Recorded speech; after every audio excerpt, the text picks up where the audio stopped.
আসসালামু আলাইকুম। পবিত্র কুরআন থেকে সূরা নাস, সূরা ফালাক ও সূরা ইখলাসের বাংলা অনুবাদ পাঠ করছি। আসসালামু আলাইকুম। আমরা জানি পবিত্র আল কুরআনে 114টি সূরা রয়েছে। তার মধ্যে সর্বশেষ সূরা অর্থাৎ 114তম সূরার নাম হচ্ছে সূরা নাস। আমরা এখন এর বাংলা অনুবাদ জানব। সূরা নাস আয়াত সংখ্যা হচ্ছে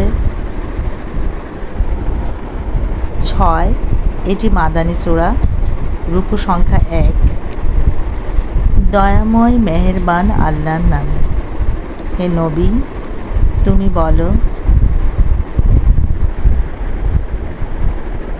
মানুষের অন্তরে গোপনে কুমন্ত্রণা দানকারীর কুমন্ত্রণা এবং জিন ও মানুষের কুমন্ত্রণার অনিষ্ট থেকে মানুষের অধিপতি, মানুষের উপাস্য, মানুষের প্রতিপালকের নিকট আমি আশ্রয় গ্রহণ করছি। আসসালামু আলাইকুম। আজকে আমি সূরা ফালাকের বাংলা অনুবাদ করব। 113 সূরা ফালাক, আয়াত 5, রুকু 1, মাদানী। দয়াময় মেহেরবান আল্লাহর নামে। হে নবী, তুমি বলো, আমি আশ্রয় গ্রহণ করছি প্রভাতের স্রষ্টার, আশ্রয় গ্রহণ করছি তাঁর সৃষ্টির অনিষ্ট থেকে, রাতের অন্ধকারের অনিষ্ট থেকে, গ্রন্থিতে ফুৎকার দানকারী ডাইনিদের অনিষ্ট থেকে, হিংসুকের হিংসার অনিষ্ট থেকে।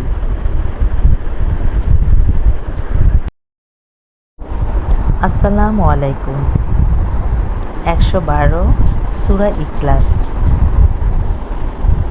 আয়াত সংখ্যা 4, রুকু 1, মাক্কি।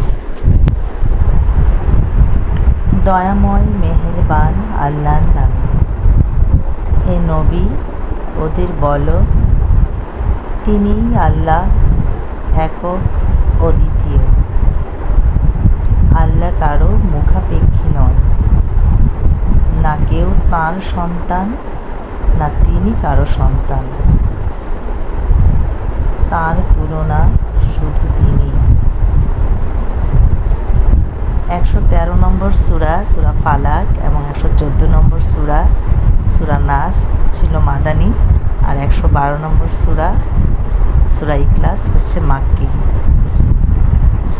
সূরা ইখলাস, সূরা ফালাক, সূরা নাস, এই 3 সূরা সকালে এবং সন্ধ্যায় তেলাওয়াত করে আল্লাহর কাছে দোয়া করলে ইনশাআল্লাহ আশা করি সকল মানুষ ও জিনের কুমন্ত্রণা থেকে আমরা রক্ষা পাব। আসসালামু আলাইকুম।